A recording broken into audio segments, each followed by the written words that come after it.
Hey everybody, it's Palygap, and tonight we have a extra special treat for you tonight. We have American McGee on. How you doing today, American? I'm doing really good. Good. I appreciate you taking the time out to join us. So before we get into Carbon 6 and the stuff you've been working on, maybe you could give us, for those that don't know, your background up to working on Alice. Sure. So I got my start in the industry, I guess it's been like nine years ago, at id Software, and I actually hired on there as a tester, answering the phones and doing tech support. And so I spent 4.5 years there doing everything from sound design, level design, just managing the music, programming, lots of different things. And then spent the last 4.5 years at Electronic Arts, managing a number of different projects, and ultimately doing American McGee's Alice, which was the last product I worked on while I was there. And then started a company of my own about 6 months ago in Los Angeles called Carbon 6 Entertainment, and we're sort of trying to act as a go-between between small companies like id, not that they need this sort of thing, and big companies like EA, and sort of the friend to the third-party developer and publisher, and we do design and management of game properties. Cool. Although I don't know if you can call id a small company anymore. No, they don't. It doesn't really apply. But there are a lot of lessons learned by working there that we apply to sort of what we do here, and a lot of lessons working with companies like Rogue and things like that. Cool. Okay, so Alice, what inspired you? I'm sure you've probably answered this question a million times. What inspired you to do Alice? I mean, great concept, great game. I loved it, but sitting alone at night in the room, did you think of this? I mean, it must be scary being in your head. This probably is like the millionth time I've answered this question. It was mostly just me trying to figure out something that would go somewhere and do something different than all of the games that I'd seen before. I mean, it's really rare that you find a game product that takes you out of that sort of space marine environment with guns and cars and flamethrowers and a lot of it was just the desire to kind of create something different, and there was a song that inspired it that it was playing when I was riding in my car one day, and the word wonder was in there, and it sort of stuck in my head, and I kept playing with it until I thought Wonderland, and then I thought, wow, Alice Wonderland, that would be a great concept, great characters, and great environment to turn into a game. Looking back on it, is there anything that you wish you could have added to the game, or wish you would have done differently? Not that it hurt the game or anything, but that's kind of like a lesson learned type thing. Yeah, I get asked that question pretty often. I mean, certainly you always want to have more time to develop the product. Game design is difficult because a lot of times the game is never done. And so you always want to add a little more here, and you want to tweak the music there, and you want to have more cycles of animation on this character. And I think with Alice, we came pretty close to doing a lot of the things we wanted to do artistically, but gameplay-wise, we certainly didn't have all the time we needed to make it as innovative in the gameplay department as it was in the art and sound and music and that kind of those areas. Okay. I have to ask you, just because he's a good friend of XGR, how was working with Level Lord? Really, really well. It went really well, yeah. I mean, he brought a lot of great creativity to the project, and of course, the first couple of maps in the game are his, and they're great. Everybody always says you got to have the first 5 minutes of the gameplay. You need to start off with a bang and really keep people in there. And his work really helped to get people into the game, so it's great. And you also, I mean, it was almost like a powerhouse of people there. You also worked with Chris from 9 Inch Nails on the music. Yeah. On Alice. How was working with him? Chris and I, worked together on Quake. We did the music for Quake with those guys, and so that was sort of where the relationship started. And working with him was a total pleasure. Lots of fun. I mean, the truth is that we had amazing people in every department, and that's really what made the product what it was. I mean, our art department, the animators. We had full-time concept artists that just cranked out amazing stuff. And of course, the level designers did an amazing job. I mean, everybody there was really, just at the top of their game. Sounds like it. Again, we're talking with American McGee, now of Carbon 6 Entertainment. You can check him out at carbon6.com. So then you formed Carbon 6 with Dave Taylor. Yeah. And he's also a former id guy. Yeah, Dave and I met at id, and so I've known him for quite a long time now. He's one of my best friends, and somebody that I've always wanted to be in business with. And so so he kind of makes up the technical side of Carbon, whereas I'm sort of more on the creative side. But of course, we both have our own technical and creative abilities, but it's a good partnership. Are you guys mainly going to focus on Hollywood IP stuff? No, we're doing a combination of creating internal IP. So, for instance, American McGee's Oz is an original idea that we came up with here based on the Oz stuff, and it's sort of a follow-up product to Alice.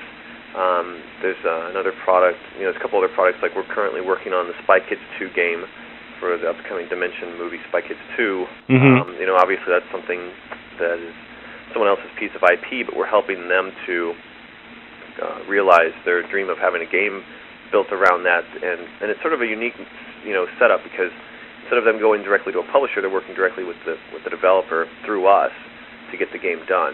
Mm-hmm. So the business model is kind of unique in that we work on our own stuff. We also have people who bring projects to us, and we help them to realize those as games. So Spy Kids 2, so you're going to get to work with Antonio Banderas. Yeah, we're working more closely with Robert Rodriguez, who's the director. Right, okay. It's kind of his concept, but it's always hard for me to believe that he's part of Robert Rodriguez is part of Spy Kids. When you go back and you see his earlier stuff, it's just total opposite end. Yeah. Yeah.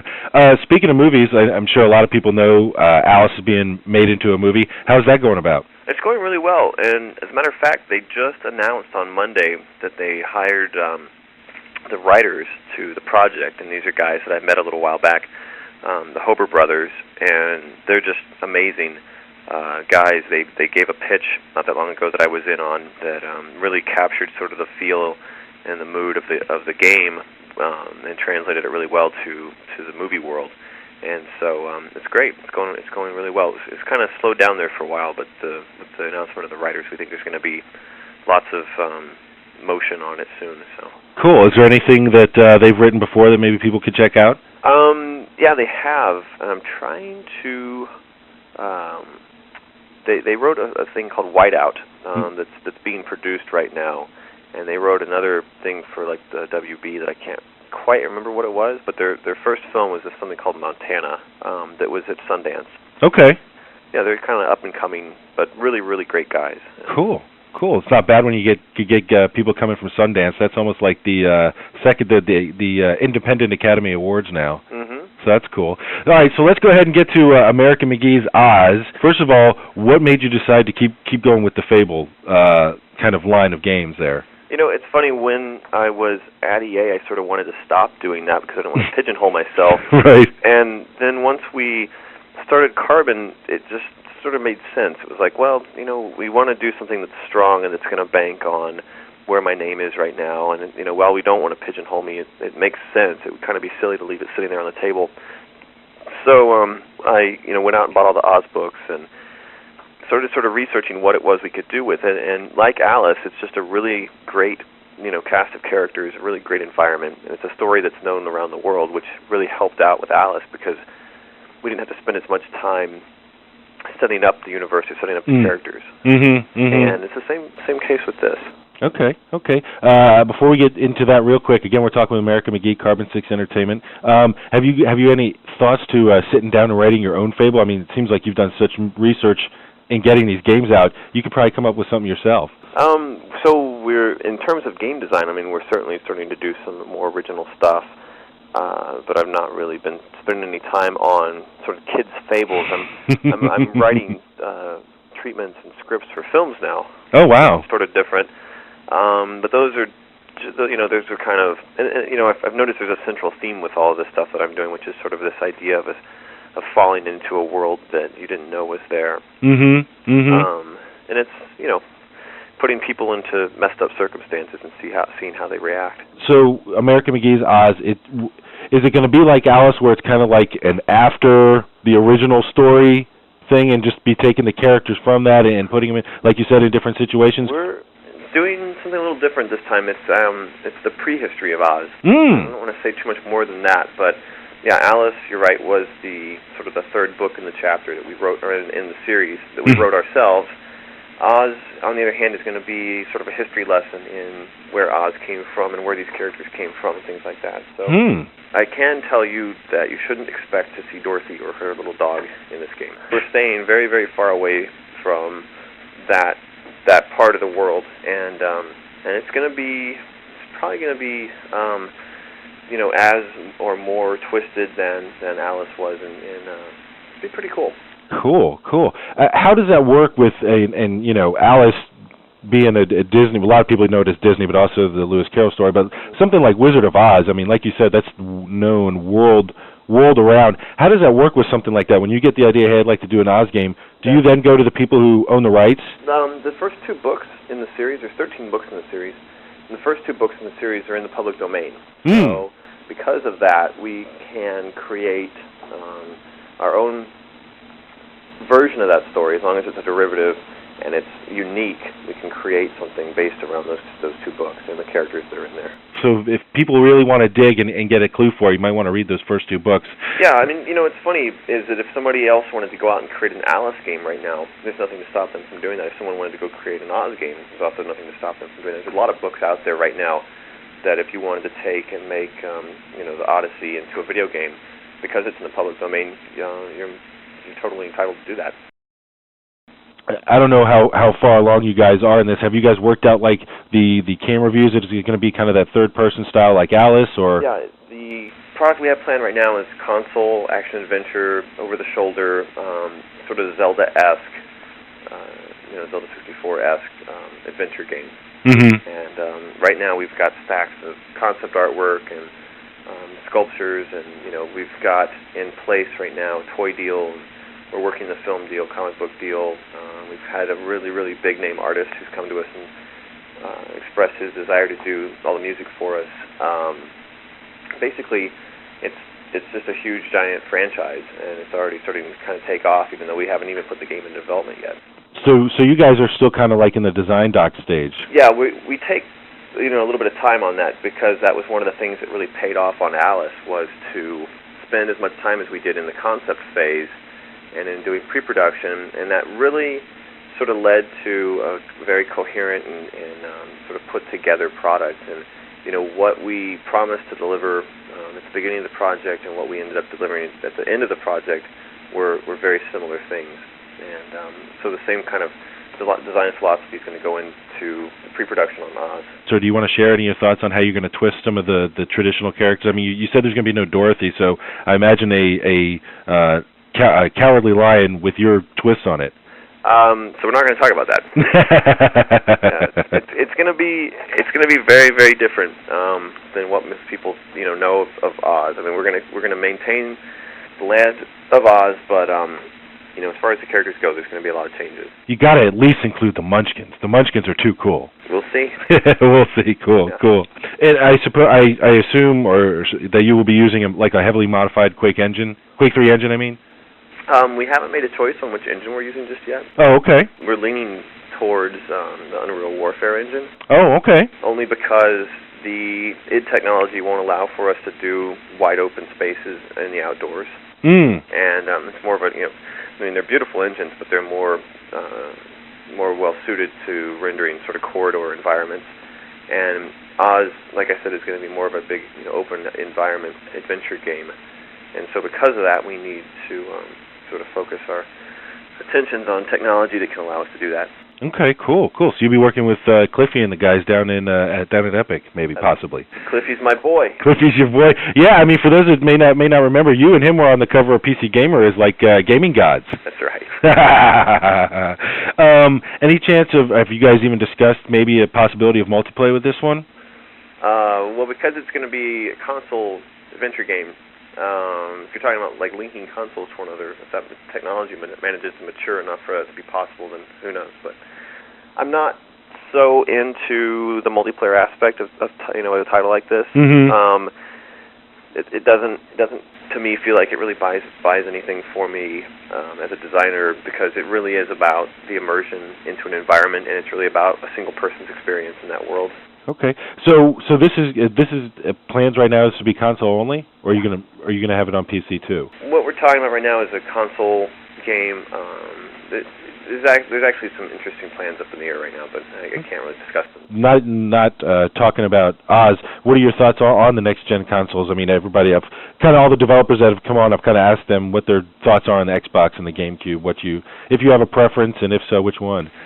So I mean, for sheer horsepower, obviously everybody really likes the Xbox, and also for sort of programming ease. Although the GameCube is up there. PS2. It's not so much fun to work with, and no, the horsepower is not there, but I'll tell you right now, I mean, 9 times out of 10 when I go upstairs to play a game, I'm turning on the PS2. Really? Just because all my favorite games are on there right now. So.